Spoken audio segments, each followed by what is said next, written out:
Wow, sarap.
Yun na.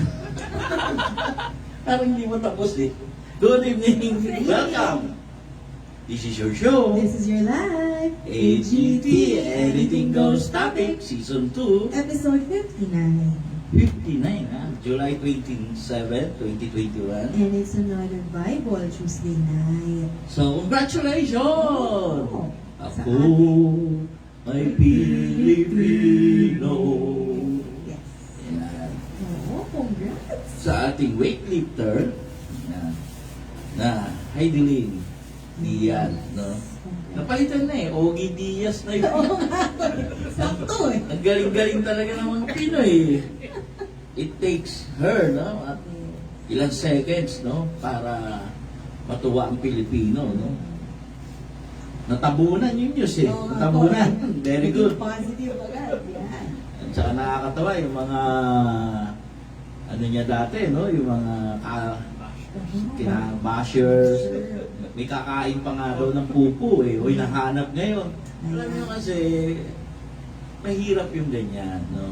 So ngayon, nasaan? Ano ngayon, di ba? May red tagging pa siya, may drugs pa siya, no? So, you cannot put a good man o woman down. Ayan yung masasabi ko lang. Ang masama dyan, boom, sabo. Di ba? Sa dami ng sinabi, wala ka naintindihan. Sa simpleng ginawa, nagbuhat lang eh. No, di ba? Karangalan ang binigay sa bawat Pilipino. Imagine ninyo, malapit na mag 100 years bago tayo naka-gold medal. Di ba? Ang nakakatuwa doon, habang nantay natin yung ibang hindi niya pala, pinapractice niya yun pero hindi bigo siya palagi. At 127 kilogram na barbell. So hindi niya nabubuhat yun. Pero naka-mindset siya na kung ano yung bubuhatin ng Chinese, which is yun yung world record holder, no? 1 kilo ng 1 kilo. Kaya nung nagbuhat ng 126 kilogram yung China, pina 127 niya. Pero sa 124, kamuntik na siya doon eh, di ba? Sumayaw-sayaw siya doon eh. Alam niyo ba, pag destined ka, no? Destined ka. Sabi niya nga, grabe si God. Ay, grabe talaga si God. Well, pag si God nagbigay, hindi basta-basta magbibigay yan. Kawawa naman din siya, no? Na malimos din eh, no? Pero everybody loves a winner. 30 million plus 3 million plus bahay sa Tagaytay plus 14 million worth na condominium sa Eastwood. Ang dami pa yan. Mga katapos-tapusan yun, baka 100 million pa yan eh. Pero ako sa kanya, retire na magturo na lang siya, tumulong na lang siya. Kasi 30 na siya eh. Oldest among sa mga weightlifters. Okay.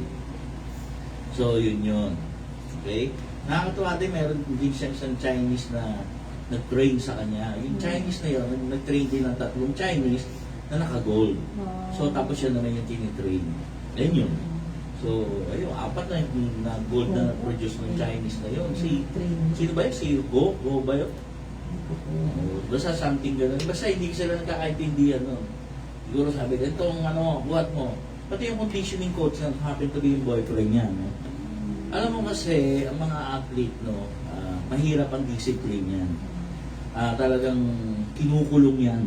Yung pagkulong na yan, siyempre na-homesick, siyempre plus factor na yun kung yung conditioning coach niya is mahal niya sa buhay, it happen to be boyfriend niya. No? So nangingiti ng sweldo, ganun talaga di ba?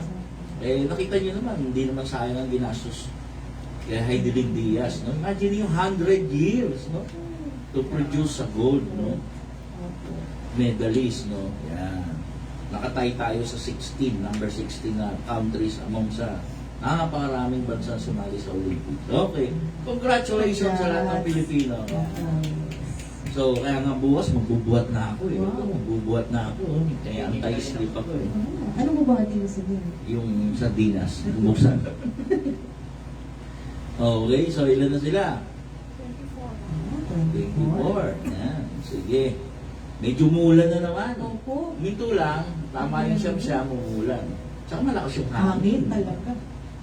Ayan yun, no? Sorry po, Force, na balik kami sa lumang gadget, no? It is because missing yata yung aming, yan, na sobra sa likpit. Opo. Hindi makita, no? Yung gumamit. Okay. Pero militar din yun. Don't you worry, baby. At kung hindi naman, God will provide better. Ano pala po, kanina pa, nag-deliver tayong oxygen, kagabi, mga gamot sa yung Chinese medicine, laban sa COVID. So, puspusan po yung ating pag-deploy ng mga oxygen tanks. Pahiram po yun, no? Libre, no? Lahat-lahat, no? Dati nga, yung mo, sabi ko, bumili na kayo, bayaran ngayon. Sige na, diretso na, kasi mga emergency. Kaya naman magsinilang pa tayo ng host na lang. So, sa mga tumutulong po, kaisa po natin, salamat. Kanina may tumulong, hindi ko na mabanggitin. Yan, sa hipon ko, kain sa Arwana. Ilalo mo lang kung sino ka. So, ano pa ba? Tapos na yung mga anniversary natin. Pero siyempre, ano pa rin tayo? Festive mood pa rin tayo, di ba? Di pa nga natin tinatanggal yung happy anniversary, happy birthday, no? Baka sakaling may magregalo pa dyan, no? Susunod ko lang yan. Alay nyo, magregalo. Ay, birthday pala, no? Sino may birthday ngayon? Wala, kahapon. Kahapon po. Si Mike, tsaka nanay ko. Mami mo. Happy birthday sa kanila. Okay, so ano pa ba? Ilan na sila? So again, Bible study tayo, Bible reading, magsisimula tayo with a prayer. Tsaka tayo na akong kopya ko. Diba? Paano yung lyrics yung makikita? Kala ko, ganda ng boses ko eh. Kasi madaya yun eh, maganda eh, wala eh. So wala tayo ngayon. Balik lang tayo sa dati, no? So, ganun talaga eh. Yan, bakit commercial yan? Dito hindi. Video to. Video. Oo nga pala. So, sila yun. Skip ad ka. Ayan. O, ano muna ako? So, wala pa nga ako eh. So, ilan na sila? 27. Pasensya na po ha. Siyempre yung boses natin hindi madadaya. So, ito na po yung tunay na boses ko ngayon. Yan.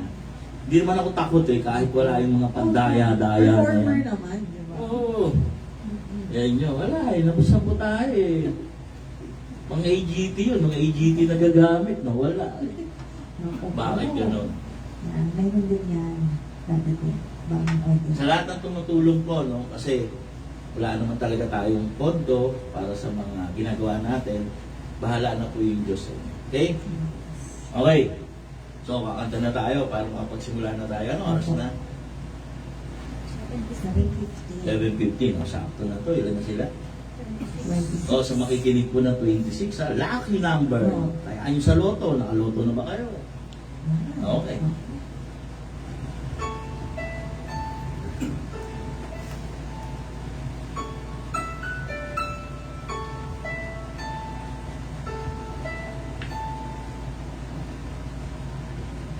Thought I did was right. I thought I had the answers. I thought I'd choose the surest road, but that road brought me here. So I could have applied and told you how to help me. Now just when I have given up, the truth is coming clear.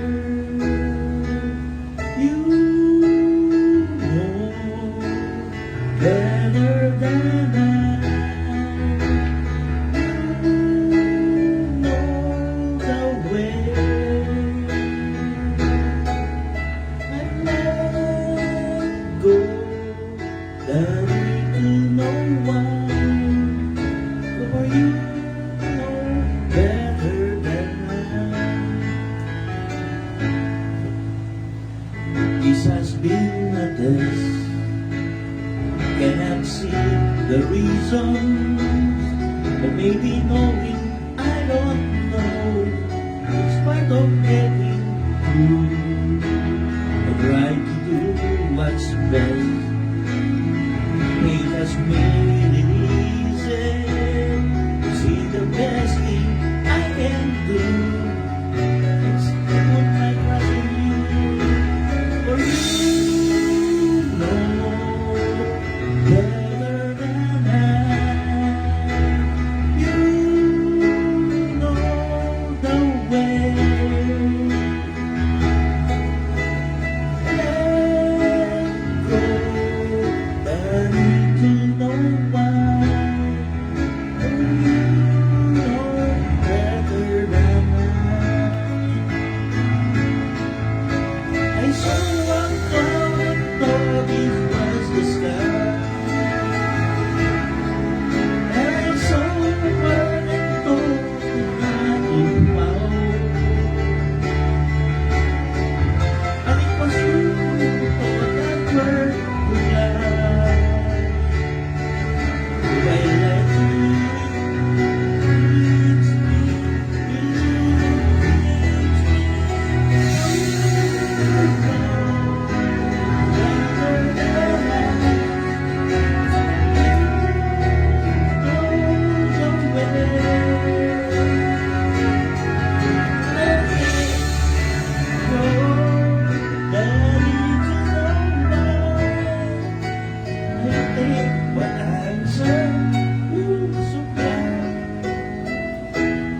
Hindi ko na-adjust yung volume sa ilalim eh. You know better than I. That is life! Yes, right. Amen. Fairness maker kayo kanta mo. Ha? Fairness maker kayo kanta mo. Oo. Yan yun. Ay.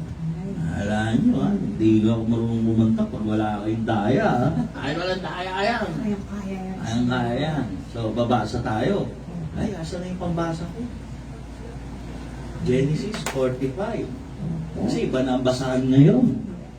Ano Para na tayong tele-radyo on AGT. Yes. Good evening. Wala ladies tayo and sa gentlemen. mic. Maganda yung luma, mas masaya kaysa yung sobra, tahimik. Ano daw? Ano po? Anong luma? Yung sa mic. Yes, amay. Good evening po sa inyo, Anthony Rivero. Ganon din po sa magandang babaeng katabi niyo. Yan, no? Saan? Saan? Parang wala. Ayun po. Miss Linda po yun. Yan. Hindi na nakikita. Sino po yung nag-comment? Okay.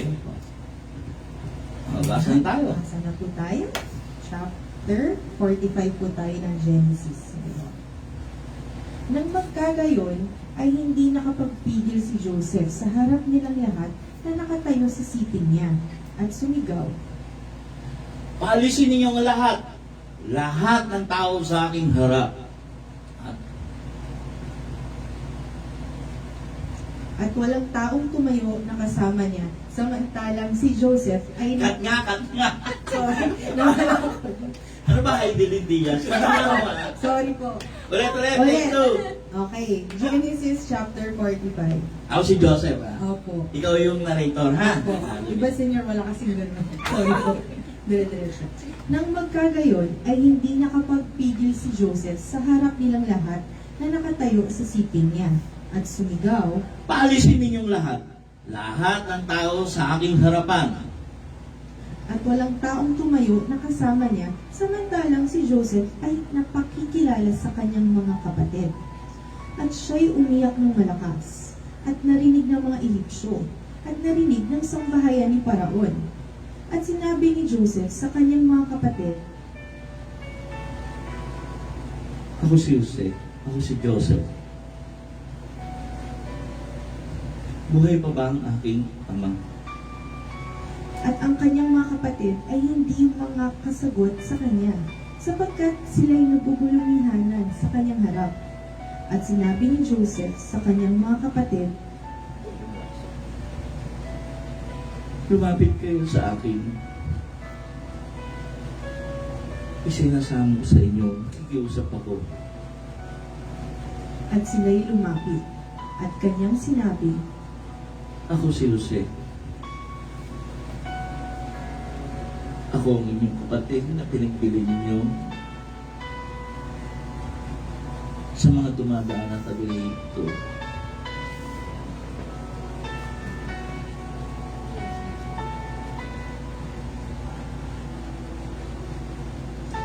At huwag kayong magdalamhati o magalit sa inyong mga sarili.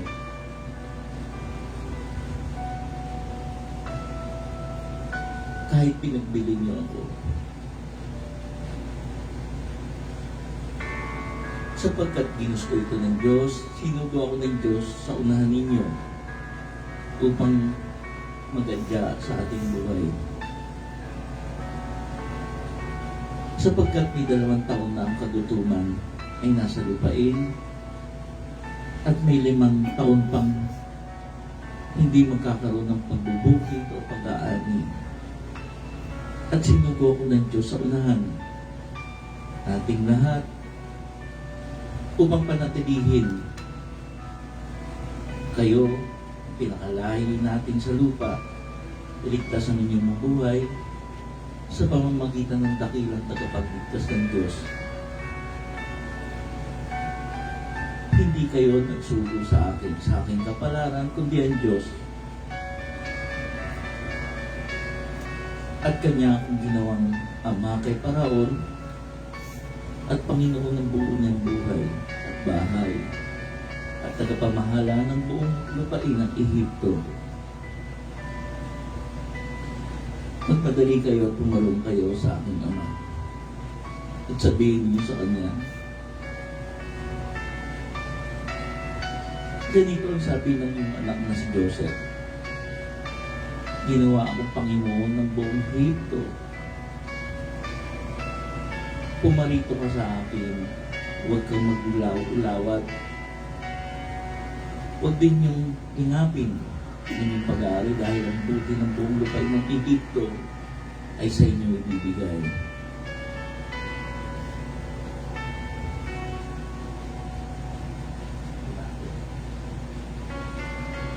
At ginoon gayon.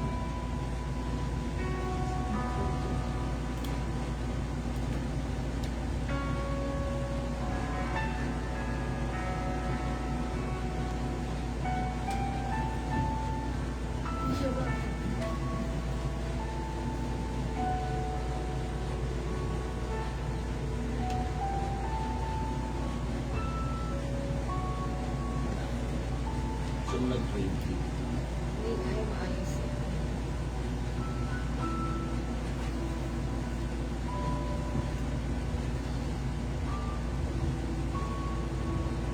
At kayo ay tatahan sa lupain ng Gosen at malalapit sa akin. Kayo, inyong mga anak, ang mga anak ng inyong mga anak, at inyong mga kawan, inyong bakahan, ang siyang buong tinatangkilik. Kakandiliin ko kayo sapagkat may 5 taong pang kagutuman. Baka kayo ay maghirap. Kayo at inyong sambahayan at ang lahat ng inyo. At narito, makikita ng inyong mga mata at mata ng aking kapatid na si Benjamin, na aking bibig ang nagsasalita sa inyo. At inyo ikukwento sa aking ama ang aking buong kaluwalhatian sa Ehipto at ang buong nakita. At kayo'y magmadali at inyong isama rito ang aking ama. At siya'y mulig sa leeg ng kanyang kapatid na si Benjamin at umiyak. At si Benjamin ay umiyak sa ibabaw ng kanyang leeg. At kanyang dinagkan ang lahat niyang kapatid at umiyak sa kanila. At pagkatapos ay nakipagsalitaan sa kanya ang kanyang mga kapatid. At ang kabuntugang yaon ay naibalita sa sangbahayan ni Paraon na sinasabi, nagsidating ang mga kapatid ni Joseph at ikinalugod ni Paraon at ng kanyang mga lingkod. At sinabi ni Paraon kay Joseph, Sabihin mo sa iyong mga kapatid, ito'y gawin ninyong pasanan ninyo ng inyong mga hayop, at kayo yumaon, umuwi sa lupain ng Kanaan. At dalhin ninyo ang inyong ama, ang inyong mga sambahayan, at pumarito kayo sa akin, at aking ibibigay sa inyo ang pinakamabuti sa lupain ng Ehipto, at kakanin ninyo ang katabaan ng lupain. Ngayoy, inuutusan ko kayo, ito'y gawin ninyo. Kumuha kayo ng mga kariton sa lupain ng Ehipto para sa inyong mga bata at sa inyong mga asawa, at dalhin ninyo rito ang inyong ama at kayo'y pumarito. Huwag din ninyong lingapin ang inyong pag-aari dahil sa ang buti ng buong lupain ng Ehipto ay inyo.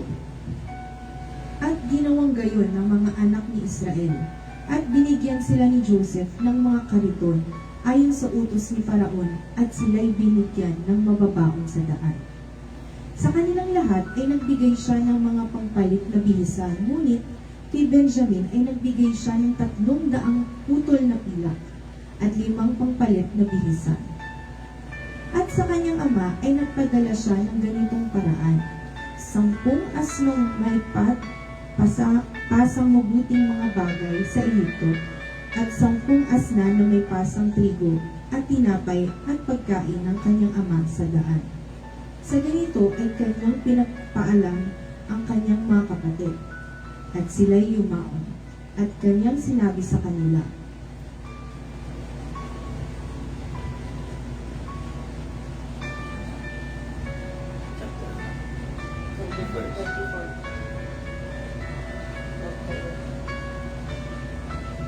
Huwag kayong magkakaalit sa daan. Mag-iingat kayo. At sila'y sumumpa. At sila'y sumumpa mula sa Ehipto at naparoon sa lupain ng Kanaan kay Jacob na kanilang ama. At kanilang isinaysay sa kanya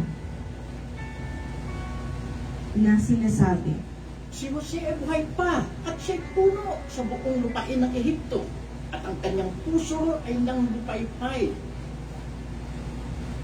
sapagkat di niya pinaniwalaan sila. At kanilang isinaysay sa kanya ang lahat ng salita ni Joseph. Sa kanyang sinabi sa kanila, nang kanyang makita ang mga karitong ipinadala ni Joseph upang dalhin sa kanya, ay nagsauli ang diwa ni Jacob na kanilang ama.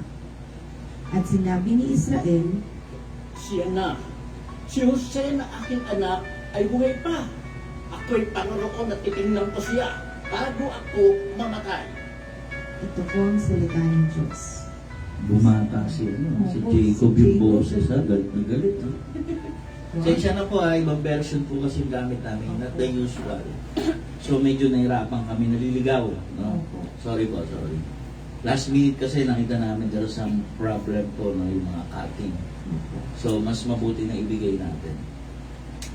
Okay, ilan na sila? 31. 32. Mulan kasi. Genesis 45. No? Ano ba yung maaral nating matututunan? No? Gusto ko na maiyak kanina. Naliligaw lang ako. Eh. Alam niyo kasi, yung istorya niya nararamdaman natin. Especially nung buhay ni Joseph, no? Nag-isa siya sa gitna ng pagsubok. Though 12 kanyang kapatid kasama si sino nga yun? Bata. Si babae. Si Dina po. Si Dina. So 12 lalaki, isang babae. Nag-isa siya sa binaka niya. No? So, ngayon nasa harapan niya lahat. Takot sila. Natakot sila kasi alam nila yung ginawa nila kay Joseph. Pinalakan nilang patayin. Kala na retribution. No? Sabi nga sa Hebrew Bible, bahal ang naramdaman nila. Ang ibig sabihin ng bahal, they were frightened. No? Sobrang takot nila. Kala nila ito na yung moment of retribution. Ito na yung panahon kung kailan sisingilin sila sa kanilang kasalanan. Takot sila. Kaya nga sabi ni Joseph niya, napit kayo sa akin. Di ba? Alam niyo po, no? Iba yung nakita nila kay Joseph, no? Kasi si Joseph nalaman niya na dapat natin matutunan lahat. God's purpose is greater than any evil intent of anyone on this earth. Nakita niyo si Heidelin Diaz. Diba? Pinilit nilang ibagsak, pinilit nilang idikit sa droga, sa kudeta, sa presidente, sa pinahiya dahil kailangan mamalimos, humingi ng tulong. Which is hindi nangyayari yan sa ibang atleta ng mga ibang bayan. Pero sa Pilipinas, namamalimos ang mga atleta. So marami pong ganyan. Ngayon dumating yung panahon ng pag-harap-harap. Katulad ng marami pong kinasihan ng awa ng Diyos at biyaya, yung mga inapi, palagi po yan, no? Mababa ang loob. Di mo ba si Joseph, ano pinangalan niya doon sa anak niya? Di ba? Si Manase. Ang ibig sabihin ay kinalimutan niya lahat ang paghihirap na kanyang pinagdaanan. At yung isang anak niya, si Ephraim, dahil sa sobrang daming blessing niyang natanggap. Since time immemorial, Genesis, panahon ni Joseph the Dreamer, ang mga api, darating ang panahon, haharapin ng api. At ang mga ng api, nowhere to be found, hindi malaman kung saan sulok, susuksok o babaon. Kung pwede lang nga sila kainin ng lupa. Di ba? Hindi na tayo lumayo. Makita nyo naman yung mga sa FB, no? Hindi po politika to kasi maraming netizen, no? Sino man ang ano, makikita ninyo how they plotted to destroy, di ba? Si Heidelin. Pero makikita niyo kay Heidelin, meron siyang maliit na medalyon na wala pa yung gold medal niya. Yun na yung kanyang medalyon. Matapos yung mabuhat yung sinuot niya, hinalikan niya. Sa mga hindi naniniwala kay Mama Mary, respeto po yan, walang problema. Pero alam niyo po, ang taong may pinaniniwalaan na Diyos ay binibiyayaan ng Diyos. Ano sabi niya? Grabe ang Diyos. Grabe si God.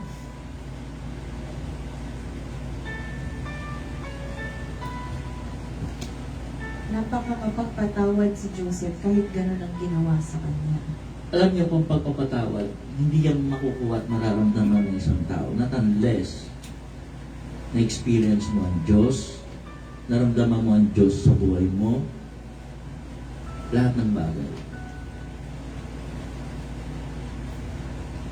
Ako po, umpisa pa lang ng Joseph the Dreamer, nakikipagtalo na ako about Joseph complaining. Kasi I know what happened in my life and hindi po ako nag-complain.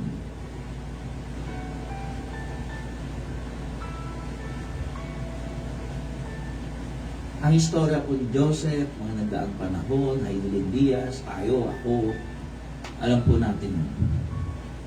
Lalo na yung mga inapi, yung tatawanan. lahat ng pangit na salita.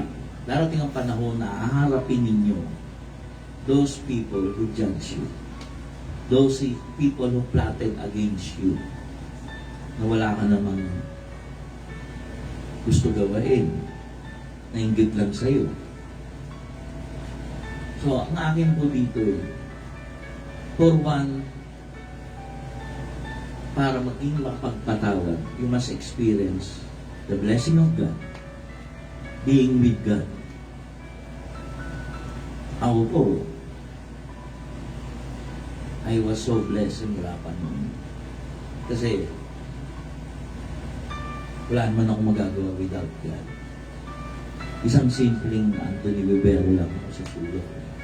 Hanggang ngayon naman. But God has a plan. At ano man yung ibigay niya, harapin ko. Katulad ni Joseph, no? Yung destiny niya, yan na eh. Pero in every destiny, meron siyang free will. Yung action niya is based on the free will. Pwede niyang papugot ang ulo ng mga kapatid niya. Bumanti na siya ngayon. Pero hindi. Niyakap niya, hinalikan niya isa-isa, umiiyak siya. Halo ang emosyon. Nalungkot because of the lost years.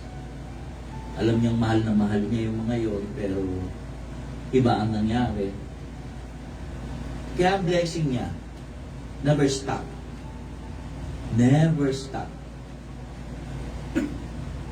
For those people who knows the secret, blessing will not stop. Sabi nga nila merong fatigue factor of doing good. Yung alam mo yung pagtulong, may fatigue din yan, nakakapagod, titigil ka rin. Bitis yun ang pinakamali yung gagawin ng isang tao. The moment you stop, the blessing stops.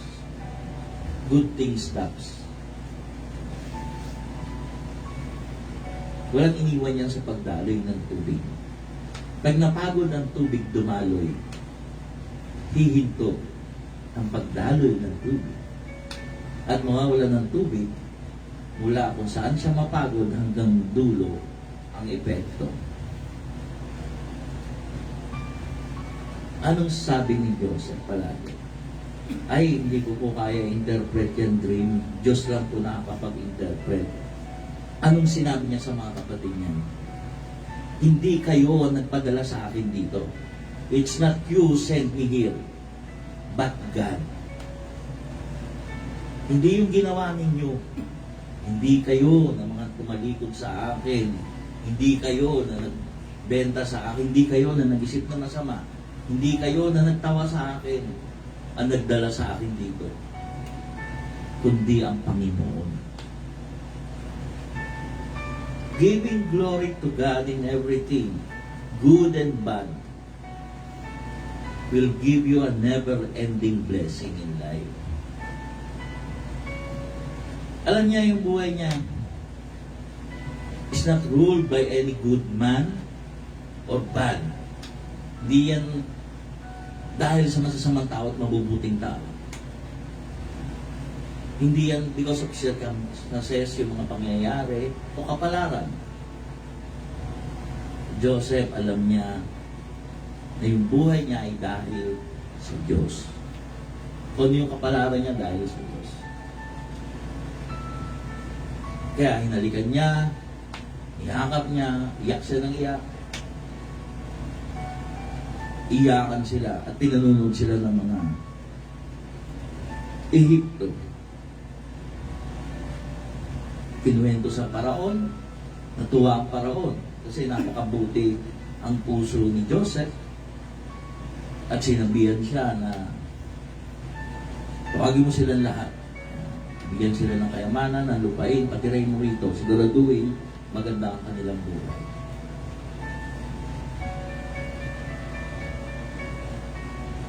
Si Joseph si Jacob o si Israel na kanilang ama hindi makapaniwala nung nalaman ng balitang buhay pa. Kasi ito rin mga anak na to nagsabing patay na siya. Ngayon ito rin mga anak na to nagsabing buhay pa siya. Pero matapos makita yung napakaraming regalo, Sabi niya, boy, pangalan. At ang sabi niya, gusto ko siyang makita bago ako mamatay.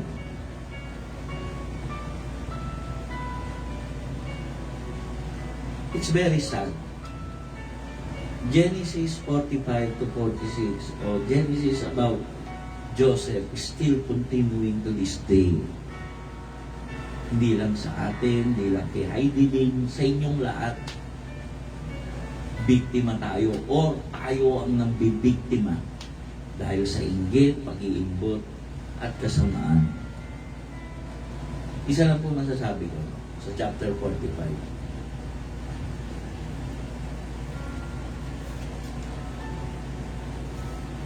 God's purpose is greater than any evil intent of anyone on this earth.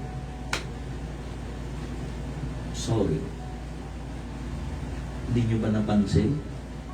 Sa pinaka-importanting araw sa Pilipinas, doon nanalo ng gold. Pagtapos, pak! Sige, gold. Ang haba ng oras para mambola, wala na bola. Sa ilang segundo, gold, ano? That is ang tawag doon ay heaven's way of showing the difference. Ang pinakamaganda sa sinabi ni Joseph, hindi ang mabuting tao, hindi ang masamang tao, hindi ang circumstansya, hindi ang kapalaran na nagdadala sa magandang buhay, kundi ang Diyos. Okay? Kung may tanong po kayo, tanong kayo. Wala. Wala po. Lahat na naramdaman ng... Genesis 46. Okay po. Genesis 46. Ate, lagay mo ako sa 46.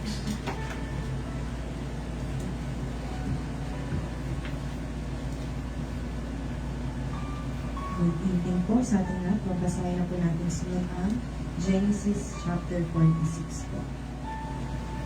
Pasensya na po ano, medyo nagpalit kami. The last 5 minutes. At si Israel ay naglakbay, nagdala ang lahat niyang tinatangkilik, at napasa Beerseba, at naghandog ng mga hain sa Diyos ng kanyang amang si Isaac. At kinausap ng Diyos si Israel sa mga panaginip sa gabi, at sinabi, Narito ako. Ako'y Diyos, ang Diyos ng iyong ama. Huwag kang matakot na bumaba sa Ehipto, sapagkat doon gagawin kitang isang dakilang bansa. Ako'y bababang kasama mo sa Ehipto, at tunay na iaahon kita.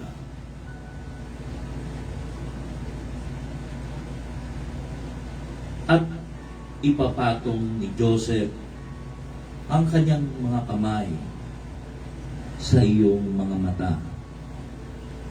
At bumangon si Jacob mula sa Beerseba, at dinala ng mga anak ni Israel si Jacob sa kanilang ama, at ang kanilang mga bata, at ang kanilang mga asawa, sa mga kariton na ipinadala ni Paraon kay Jacob.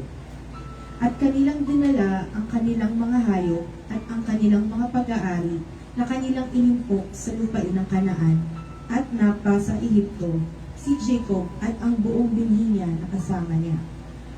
Ang kanyang mga anak na lalaki at babae, at ang mga anak na lalaki at babae ng kanyang mga anak na kasama niya, at ang kanyang buong binhi ay dinala niyang kasama niya sa Ehipto.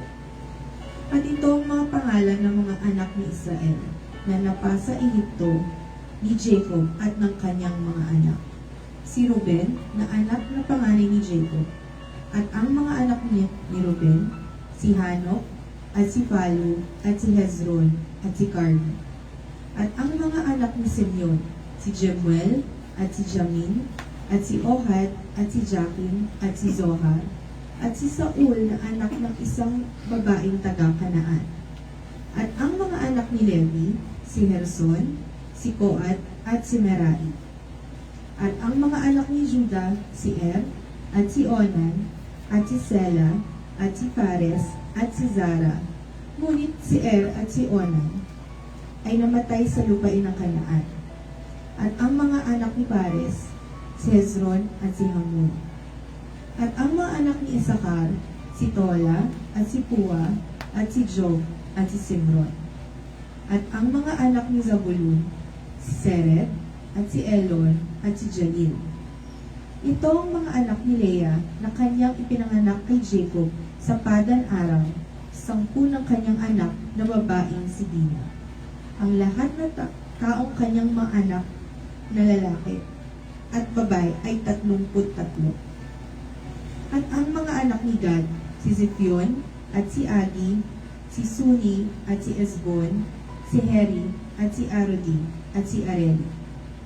At ang mga anak ni Aser, si Jimna at si Ishua at si Isui at si Beria at si Sera ng kanilang kapatid na babae. At ang mga anak ni Beria, si Heber at si Malkel. Ito ang mga anak ni Zilpa na siyang ibinigay ni Laban kay Leah na kanyang anak na babae, at ang mga ito ay kanyang ipinanganak kay Jacob na 16 na tao. Ang mga anak ni Rachel na asawa ni Jacob, si Jose, si Joseph at si Benjamin. At kay Joseph ay ipinanganak sa lupain ng Ehipto si Maneses at si Ephraim, na ipinanganak na kanya ni Asenat na anak ni Potifera na saserdote sa Un. Ang mga anak ni Benjamin, si Bela at si Beker at si Asbel, si Gera at si Naaman, si Ehi, Ros, si Mupin, Hupin at si Ard. Itong mga anak ni Rachel na ipinanganak kay Jacob, lahat ay 14. At ang mga anak ni Dan, si Husim, at ang mga anak ni Neftali, si Jazil, Guni, Jezer, at si Sheler. Itong mga anak ni Bilha na siyang ibinigay ni Laban kay Rachel na kanyang anak, at ang mga ito ang ipinanganak niya kay Jacob. Lahat na tao ay 7. Lahat na tao na sumama kay Jacob sa Ehipto na nagsilabas sa kanyang mga balakang, bukod pa ang mga asawa ng mga anak ni Jacob, ang lahat na tao ay 66. At ang mga anak ni Joseph na ipinanganak sa kanya sa Ehipto ay 2 katao. Ang lahat na tao sa sambahayan ni Jacob na napasa Ehipto ay 70. At pinagpauna niya si Judah kay Joseph upang ituro ang daan na patungo sa Gosen. At sila'y nagsidating sa lupain ng Gosen. At inihanda ni Joseph ang kanyang karo at sumampang sinalubong si Israel na kanyang ama sa Gosen. At siya'y humarap sa kanya at yumakap sa kanyang leeg at umiyak sa kanyang leeg na matagal. At sinabi ni Israel kay Joseph, Ngayon mamamatay na ako, yamang nakita ko na ang iyong mukha na ikaw ay buhay pa.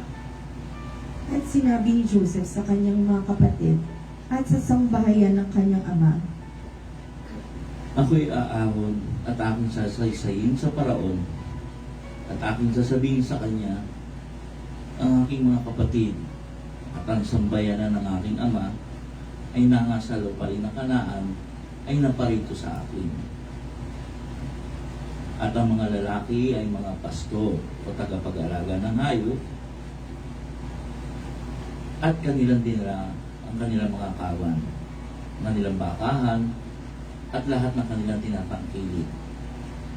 At mangyayari pagkat tatawagin kayo ni Paraon na isa't sasabihin ano ang iyong hanap buhay, ang inyong sasabihin ay ang inyong mga lingkod ay tagapag-alaga ng hayop mula sa aming pagkabata hanggang ngayon.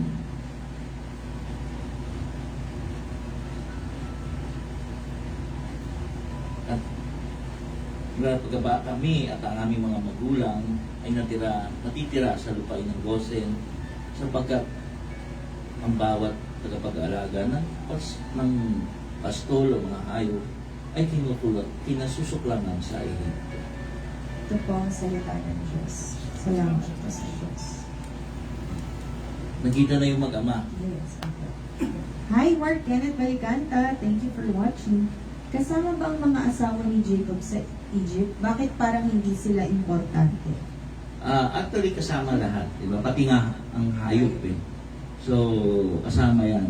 So, lahat ng hayop kasama. At kahayupan. Kasama yun. Oh. Mga hayop. Yan. So, ayun yun. Anong sabihin ko? Sa haba ng binasa lang yung lineage, no, ng mga pamilya. Pero ang pinaka-dramatic dito yung pagkikita ng mag-ama. Pero so long, nakita nga sila. Medyo si Jacob lang na hindi na matanda, parang galit pa na pwede na. Dapat ganito yun. Pwede na ako ngayon mamatay. Dahil nakita ko na ang aking anak. Ganun dapat eh. Pwede ko na akong mamatay. Nayabang.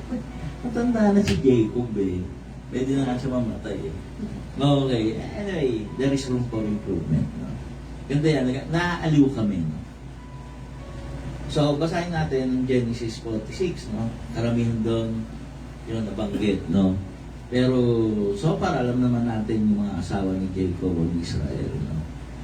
Dito kung makikita rin, no? Na dumaan siya doon, kung saan yung altar na ginawa ni Abraham, na kanyang lolo, at lahat-lahat. At doon nanalangin. Isa itong palaging kaugalian ng mga tao na kinilala ng Biblia na natatangi sa Diyos. In everything, pray to God. In everything, thank God. In everything, give the glory to God. At doon na naginip siya. Takot siya pumunta sa Ehipto kasi nakita niya yung mga pagkakamali. At sa totoo lang, ang Ehipto ay kalaban ng Hebrew. Nagustuhan lang si Joseph talaga. Actually, Joseph was a representative of the family para makakuha ng yaman, para makaligtas sa kagutuman. No? Kasi eventually, sa mga susunod na babasahin, nasa 2 years pa lang, may 5 years pa eh. So, gagrabe pa ang kagutuman o kahirapan. That's why sabi nga ni Joseph, eh, dito kayo sa malapit sa akin. Kasi after Joseph, no, tanong lang tayo. The Hebrew and the Egyptian will be having different life. Wala na si Joseph eh. Si Joseph yung kanilang tulay. Si Joseph. At saka yung paraon kasi nagpapalit yung paraon. The Pharaoh will change. Yun pa rin yung title, paraon, pero hindi na yun yung same paraon. Same person. Eventually, pag namatay na yun at namatay na si Joseph, the Hebrew and the Egyptian again will continue whatever yung labanan nila. Okay. So, kita yung mag-ama, no? Medyo nabasag lang ni Jacob kasi medyo bumata si Jacob. Tsaka parang galit eh. Hindi nag-drama eh. Anak, puta rin tayo. Hindi na matay. Dapat gano'n eh. No? Wala eh. Dapat ako pala na gano'n. Ganyan. Okay. So, ano yung gagawin natin? In all of the story, no? Ang pinagbibigyan palagi ng Diyos, yung gusto ni Joseph, yung gusto ng inapi. Gusto niya makita uli yung kanyang kapatid na si Benjamin at lahat ng kanyang mga kapatid, lalong-lalo na yung kanyang ama. So, nagkita sila. Yan. It is because yun ang gusto ni Joseph. Si Joseph na hindi nag-complain, Joseph na sumunod lang ng sumunod, kinulong, tinawang slave, binenta, hinulog sa balon. Buti hindi ako hinulog sa balon, no? Pero nag-isa rin tayo. Ang paglingon mo, yung mga inasahan mong those people who will be around was not around. No? So, kaya medyo ramdam ko. Ramdam natin. Yan yun. Kasi, nasaan, di ba? Misa ka lang napalaban na wala. At ang maganda, nandun sila sa kalaban. Parang gano'n. Di ba? At pinagtatawa na ka sa gitna ng laban. But the thing is, pinapatawad yan. Ayan yun. At dito nga, walang inisip na kasamaan si Joseph. Yan. Kundi kabutihan. One day, lahat po tayo, no? Whatever yung katatayuan natin ngayon sa buhay. papasalamatan natin yung mga tao na kulang, sumobra, tumulong, hindi tumulong. Pasasalamatan natin sila. It is because of them kaya tayo tumapang. Nakita ko yung kamay ni Heidelin Diaz. Maganda po kasi mainit yung istorya niya eh. Kahapon lang eh. Puro kalyo. Sobrang kalyo, no? Sobra. May mga sugat pa, may mga dugo. Kung atleta kaya siya ng ibang bayan, ganun kaya ang kamay niya. Kasi ang atleta ng mga ibang bayan ay well supported. Doon mo makikita yung hirap na dinadanas. Pero sa likod at gitna ng mga kahirapan na dinadanas ng bawat isa, ang tagumpay yan nandiyan. Basta huwag lang kakalimutan magdasal, huwag lang kakalimutan ibigay ang glory sa God. Huwag kakalimutan lahat. Huwag kayo manlalamang ng kapwa. Kasi yung mga manlalamang yun. Though nagkaroon din sila ng magandang buhay, pero ang linaw na sinabi ni Joseph, sabihin nyo sa Paraon, tagapag-alaga kayo ng hayop. Mula pa sa inyong ama, mula pa sa inyong pagkabata, hanggang sa ngayon. Which is totoo naman, imagine mo, hindi nagbago ang kanilang kapalaran. Samantalang si Joseph naging chief of staff ng pulis. Napunta sa kulungan, naging mayor. Tapos, nung napunta sa Paraon, ginawang kanang kamay ng Paraon. Gayong Hebrew siya. Hindi siya Egyptian. So, nakita ninyo, samantalang sila, nanatili silang tagapag-alaga ng hayop. Nakita ba ninyo yung masasamang tao? Di ba? Hindi ko na po sasabihin kung sino. Naalala ko, nagpagawa tayo ng piano no?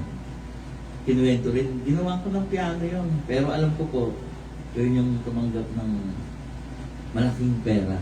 Proven po yun. Dumating pa si Anthony Taberna para imbestigahan. Hindi ko na sasabihin kung saan. So sa loob-loob ko, maraming pera talaga yun. Sabi niya, ako din, maraming pera. Nakapapagawa ng piano. Hindi, pinagpasag na po ko ng alkansya. Para sa AGT. Tutugtog ng piano na live. Kakanta ako. Gusto niyo ba yun? Opo. O si Tato Bert, no? Ikaw na senyor. Pinapagbigyan ko si Joseph kasi po Joseph has a pure heart. Joseph has a pure heart. Actually, yung purest of heart, no? Ano ba ang pure of heart? Yan yung tanong. One can easily say, no? Pure po yung heart ko, pure yung intention ko, o pure ang intention niya, pure ang puso niya. Medyo hindi ko ako naniniwala doon. Ayon sa experience ko, no? For God, no? To see if a person is pure, he must be a childlike person. Yung walang intensyon, yung walang inisip para sa kanyang sarili, sa kapwa, kundi yun lang yung gustong gawain. And that is pure heart, pure desire. Kung papansinin mo si Joseph, wala lang. Nagpatianod lang siya. Naalala ko hanggang ngayon. I was 9 then. 9 years old. Dinala ako sa Teresa Rizal. Na hanggang ngayon, no? Hanggang ngayon, masukal pa rin. Walang pagbabago. I was 9, 50 plus na po ako ngayon. Imagine ninyo, ganong katagal, walang pagbabago. So imagine mo, mas masahol pa nung araw. Walang kuryente, ang tubig, poso. Dinala ako doon from Manila. Kung taga-probinsya ka, madali na yun. Pero if you're pinanganak sa Maynila, hanggang 9 years old ka, nasa Maynila ka, dinala ka doon, nightmare yun. Imagine niyo. Never complain. In-accept ko lang yung fate ko. May mga gabi na nag-iisa ako, marami akong kinakabahan kasi pakikinggan ko pa yung gabi ng lagim. So gagawin ko, kunin ko yung hagdan, doon ako sa bubong, aakyat, dadali ko yung kumot, unan, doon ako matutulog, aakyat ko rin yung hagdan. Para kung merong gagawa sa akin ng masama sa bahay, hindi na makikita, kundi nasa bubungan ako. Pero I never complain. Ay, marami akong experience sa ibang episode naman yun. Pero meaning, hindi ko tinanong ano yung matakuan dito, ano yung kapalaran ko. If nire-recall ko lang ngayon ang buhay ko, bakit ako naging ganito, hindi yung iba. Isa yun sa dahilan kung bakit ako ngayon ganito. Kaya nga sinasabi ko sa inyo, kung ano kayo ngayon, dapat pasalamatan nyo lahat ng pangyayari, tao sa buhay ninyo. Kung hindi nyo sila pasasalamatan, hindi kayo makaka-move forward. Kung pilit yung didatatas ng sarili mo na parang wala siya naging epekto sa'yo, may laki problema mo. Malaki problema mo. Kasi when people, katulad ni Heidelin Diaz, no? Champion niya, gold medalist siya, ngayon dikita na lahat. At ang unang lalayo dyan, yung totoong tumulong sa kanya. Yun ang itataboy niya. Yung dagsa ng tao. Kasi itong tumulong sa kanya nung walang-wala siya, hindi naman umasa yan ng kapalit. Naalala ko rin, marami akong tinulungan na ganyan. Hindi naman ako umasa ng kapalit. Pero, siyempre, tagumpay na sila ngayon. Sila, maraming mga magkakasama maliban sa akin. Ganun lang yan. Kitang-kita yun. At ina-accept ko naman yung fate ko, no? Na nagpapalungkot. Kasi, pag alam mong may naitulong ka sa isang tao na kina-contribute mo, tapos alam mo kung bakit ando siya, tapos iba yung kasama sa kasiyahan dahil sa kanyang tagumpay at hindi naman mapasubali na isa ka sa dahilan ng pag-akyat, nakalungkot. Napakalungkot. At yung lungkot na yun, ang ihila, hindi kamalasan kundi pagpigil ng asenso. Kasi ang tawag doon, utang. Utang na hindi nababayaran. Lalo na sa tulad ko, hindi ako naniningil. Hindi ako naniningil. Nalulungkot lang ako. Sa lahat ng bagay na ginawa ko tapos iba yung binalik, nalulungkot ako. Not because para sa aking sarili, kundi sana sa gitna ng kasiyahan, pwede naman lahat tayong magsaya. Bakit ganun? Yeah. Bakit ganun? Tingnan mo si Joseph. Sa kanyang tagumpay, mga kapatid niya, magulang niya, dito kayo sa malapit sa akin. Pag kinalimutan natin ang ating pinanggalingan at di natin nilingon ang ating paroroon na pinanggalingan, hindi ka makakarating sa iyong paroroon. Promise yun. And what is that? Kasiyahan sa buhay. Minsan may lumapit sa akin, humingi ng tulong. Isa sabi ko sa kanya, para matuto ng leksyon, tignan mo, kasi pipiliin mo maigi kung kanino ka kakampi. Pwede tayong pumili at kumampi sa masama, then expect bad things to happen. Good things only happen to those who are people. To those people are pure, who are good, who don't think ill, yung masama sa kapwa. Ganyan. Question po. Sir, napupunta pa ba kayo ngayon sa Teresa Rizal? Just asking po.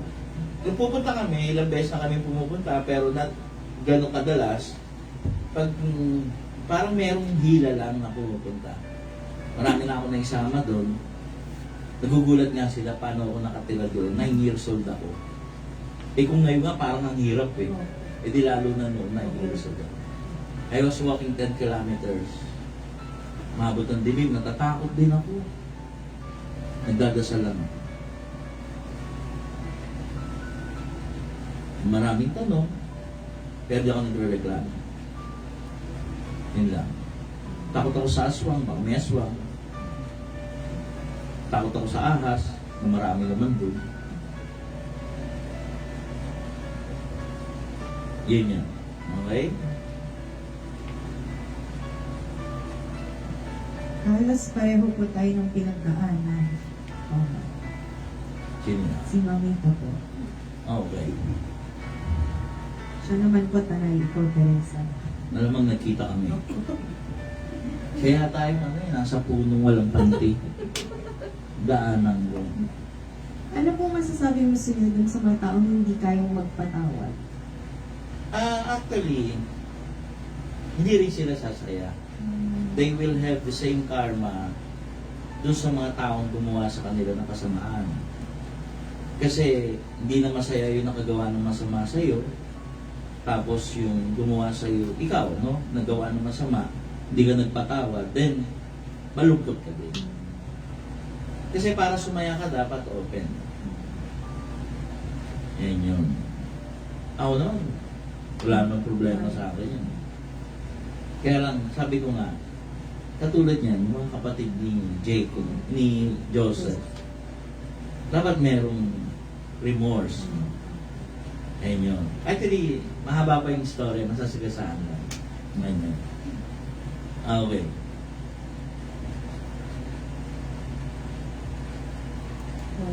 Kasi yung mga lokong pinanganak, mamamatay yata ang loko. Okay, so anong oras na? 8:07. Oh, last word tayo. Okay po. For this show. Okay, so sana po na pakinggan niyo po sila ng chapter 45. And yung tama na naman po sa natin sila, iulitin ko rin po patawarin na po natin yung mga kasala sa atin kasi kayo rin po magdadala. At sa lahat po ng gagawin natin talaga, glorify po natin si God. Kahit simpleng may nakuha kang regalo, yung mga ganun, basta lahat po ng bagay, mag-thank you Lord po tayo. Yun lang po. Ako po ito, no? Kahit anong nangyayari sa ating buhay, good or bad, ano man nangyayari sa ating paligid, good or bad, no? Kahit ano man nangyayari sa atin, God's purpose is always greater than anything. No? Alam nyo, kung ano yung pinalalagyan natin, it's not because of the people around, it's not about yung mga circumstantial nangyari, hindi tsamba. It is because of God. Kaya tayo may show, it is because of God. Kaya kayo may internet ngayon at napapakinggan nyo ako. Hindi dahil kay Globe, hindi dahil kay PLDT, hindi dahil kay Smart, hindi dahil kay Converge, hindi dahil may telepono kayo. It is because of God. Mapapanood nyo ang replay, it is because of God. Hindi dahil sa circumstansya, hindi dahil mabait kami, hindi dahil may masama. It is because of God. We are now alive because of God. God's purpose is always greater than anything on this earth. And God has a purpose para sa ating lahat. At ang purpose ng God will always be kindness, perfection for us. Do not choose the imperfection. Do not choose evil purpose. Do not choose inggit. Do not choose kasakiman. Always choose kung ano yung gusto ng Diyos. It is mahalin ang lahat. Magandang gabi po sa ating lahat. Hopefully, pagbigay kami ng aral sa pamamagitan ng Panginoon dahil without God, niibo kayong aking bibig ay hindi ko magagawa. Magandang gabi po, pagpalain tayong lahat. Thank you. Salamat po. Thank you, Lord. God bless po. See you po Friday, AGT, Anthony Verdash AGT po sa YouTube. Thank you po.